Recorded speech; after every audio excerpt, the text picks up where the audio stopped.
Amém? Eu quero te convidar a abrir o texto bíblico de Gênesis, capítulo 12, do versículo 10 em diante. E havia fome naquela terra, e desceu Abrão, ou seja, Abrão ao Egito, para peregrinar ali, porquanto a fome era grande na terra.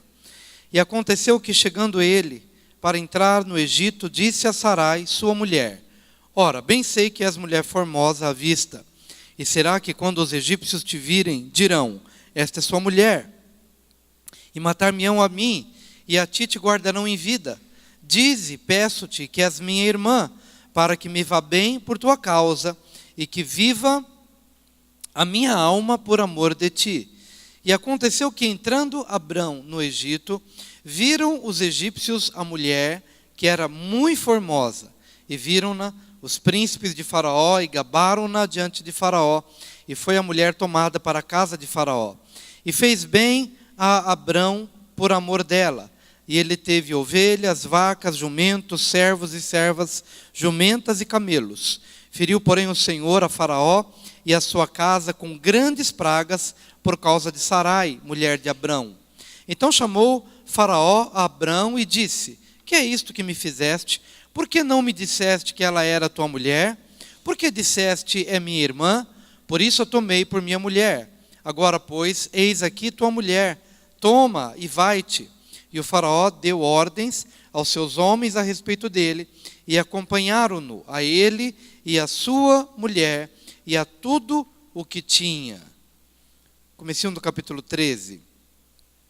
Subiu, pois, Abrão do Egito para o lado do sul, ele e sua mulher, e tudo o que tinha, e com ele Ló. E era Abrão muito rico em gado, em prata e em ouro. E fez as suas jornadas do sul até Betel, até o lugar onde a princípio estivera a sua tenda, entre Betel e Ai, até o lugar do altar que outrora ali tinha feito.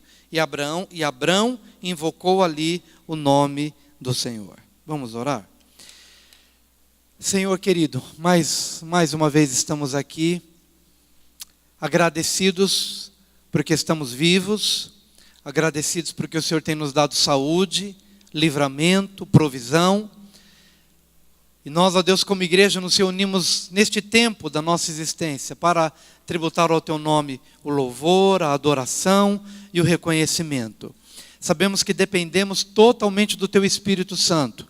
Portanto, que Teu Espírito tenha toda a liberdade para falar, para construir, para edificar, para remover, para desarraigar, Senhor, raízes malignas que foram plantadas em nossa vida e plantar a boa e perfeita semente de Deus, que tem raízes profundas, que levam-nos ao crescimento na Tua presença. Abençoa a Tua igreja, Pai. Quebra todo o jugo do Egito de nossas vidas. Quebra tudo aquilo que é do maligno, todo pensamento, toda estrutura de raciocínio que não coincide com aquilo que está na Tua palavra. Lava-nos, liberta-nos, restaura-nos nesta noite. Eu quero te pedir, Senhor, humildemente, confiando totalmente de que é o Senhor quem faz todas as obras. Se o Senhor não falar, ninguém vai falar. Se o Senhor não transformar, ninguém poderá transformar.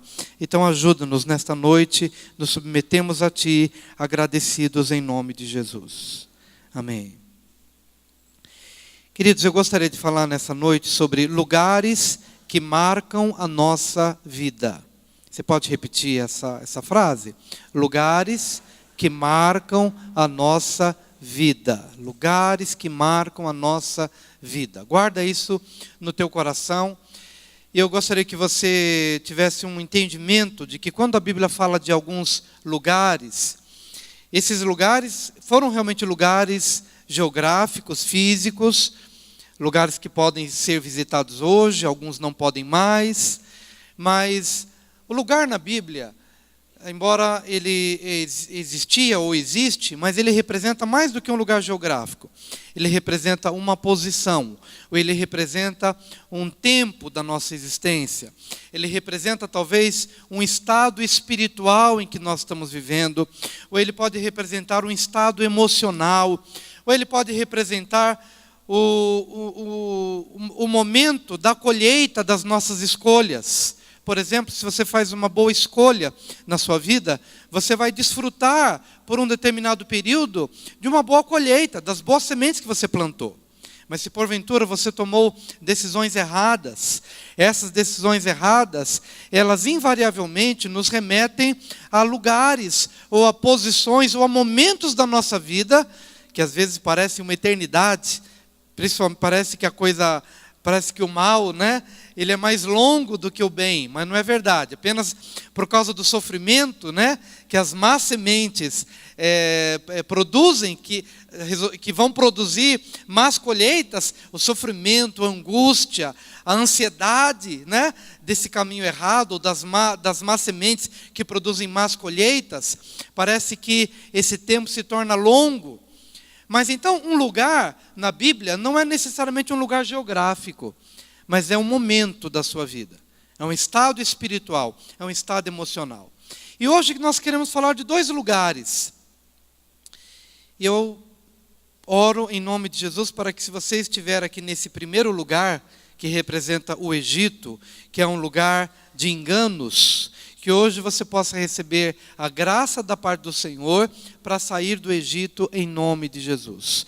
Para que você saia deste lugar de engano, sair desse lugar enganoso, a fim de que você possa experimentar o lugar da liberdade em Deus. Esse texto bíblico vai falar realmente sobre 2 lugares. Mas em primeiro lugar, vamos compreender a situação em que Abraão está. Ele havia chegado num lugar perfeito. Ele havia chegado no lugar, ele estava buscando, Deus havia dito: sai da tua casa, da tua terra, da tua parentela e vai para o lugar que eu vou te mostrar. E ele peregrinou, e de repente ele chegou na terra de Canaã, que depois passou a ser a terra de Israel. E quando ele chegou naquele lugar, Deus disse: esse é o lugar. Esse é o lugar. Esse é o lugar onde eu quero que você estabeleça sua tenda, onde você edifique a sua casa, sua família. Esse é o lugar que eu quero que você fique. Mas a Bíblia declara que, apesar daquele ser o lugar que Deus havia dito, o lugar que eu quero que você fique, mas a Bíblia diz que, num determinado período, houve fome naquele lugar. E movido pela pressão do momento, pela pressão das circunstâncias, Abraão olhou para um lado, olhou para o outro e pensou: puxa, a fome na terra, esse é o lugar que Deus diz que eu devo ficar, mas no lugar onde eu estou aqui, há fome. E sem buscar a Deus, sem consultar a Deus, sem perguntar a Deus: e agora? Se eu disse que esse é o lugar, o que eu faço? Tomou uma escolha, ele fez uma escolha. Ele tomou uma decisão e ele foi para o Egito. Porque lá no Egito, o Egito era uma potência. O Egito era os Estados Unidos de hoje. O Egito era o lugar que dava estabilidade, segurança, tranquilidade. Então, sem buscar a Deus, sem consultar a Deus, ele foi para o Egito. E eu quero que você entenda que o Egito, nesse caso, em outros momentos, Deus até mandou: vai para o Egito. Mas nesse caso, Deus não disse: vá para o Egito. Então, toda vez que nós fazemos alguma coisa que Deus não mandou fazer, simplesmente agimos movidos pela pressão, movidos pela angústia da hora, movidos talvez pelo medo. Abraão tinha uma característica pessoal: ele tinha uma tendência de ter medo. Tinha medo de morrer, medo de não dar certo, medo das coisas não acontecerem. E movido por medo, ele toma algumas decisões na sua vida das quais ele se arrepende. Ele toma algumas decisões que até hoje o mundo sofre por conta de decisões que Abraão tomou nos seus dias. Mas eu não quero aqui apedrejar Abraão, porque apesar do medo dele em alguns momentos, ele está muito mais acima em termos de espiritualidade, de fé, do que você talvez. Mas há momentos em que a gente, movido por pressão, a gente vai para o Egito. Às vezes você passa por um momento de angústia, de crítica, de perseguição. O fogo de Deus começa a bater na sua vida. O fogo de Deus começa a bater para purificar a sua vida, seu coração, sua alma, sua fé, sua família. E eu quero hoje, nesse momento, dizer a você de todo o meu coração: querido, no momento da perseguição e no momento da tribulação, você tem que vigiar 10 vezes mais. Porque a tendência da gente buscar um lugar confortável é 10 vezes mais ativo na nossa vida. Nós temos uma tendência de procurar controlar as coisas, controlar as experiências. Nós temos uma tendência de tentar controlar a nossa vida e temos dificuldades de deixar Deus agir na hora da crise, Deus agir na hora da tribulação, Deus agir na hora do medo. Cuidado, porque o Egito é um lugar de enganos. O Egito é um lugar de mentiras. Ele traz uma falsa segurança, uma falsa impressão de que você está protegido.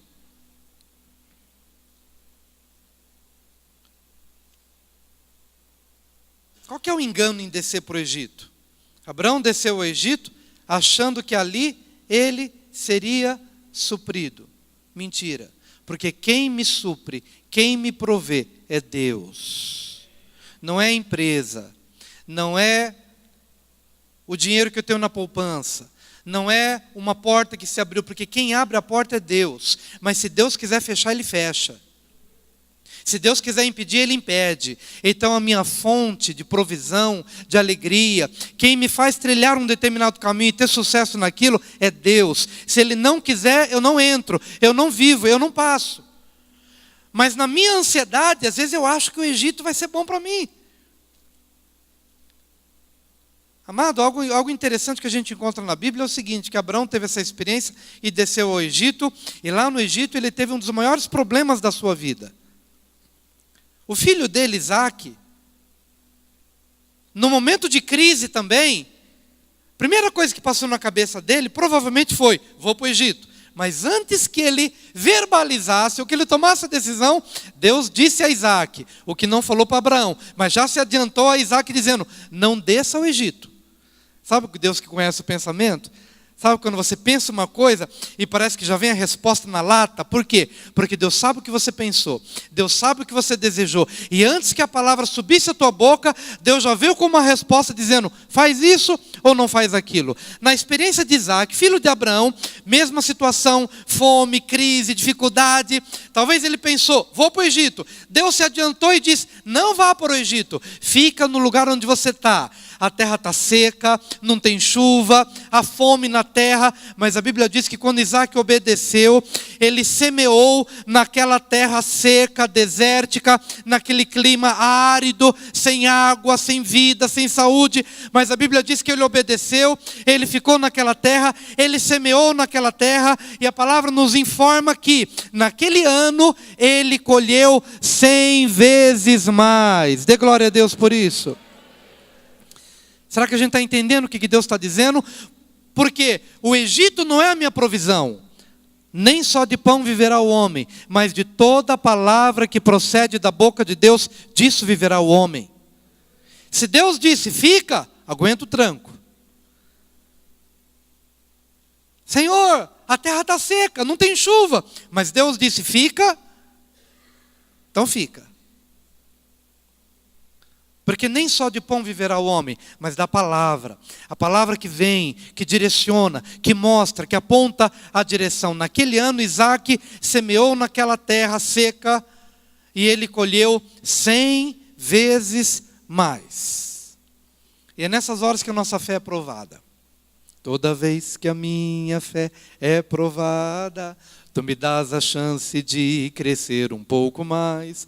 As montanhas e vales, desertos e mares que atravesso me levam para perto de ti. As provações não são maiores que o meu Deus e não vão me impedir de caminhar. Se diante de mim não se abrir o mar, Deus vai me fazer andar por sobre as águas. Já que vamos, rompendo em fé, minha vida se revestirá do teu poder, rompendo em fé. Com ousadia vou mover no sobrenatural. Vou lutar e vencer, vou plantar e colher. A cada dia vou viver, rompendo em fé. Aleluia.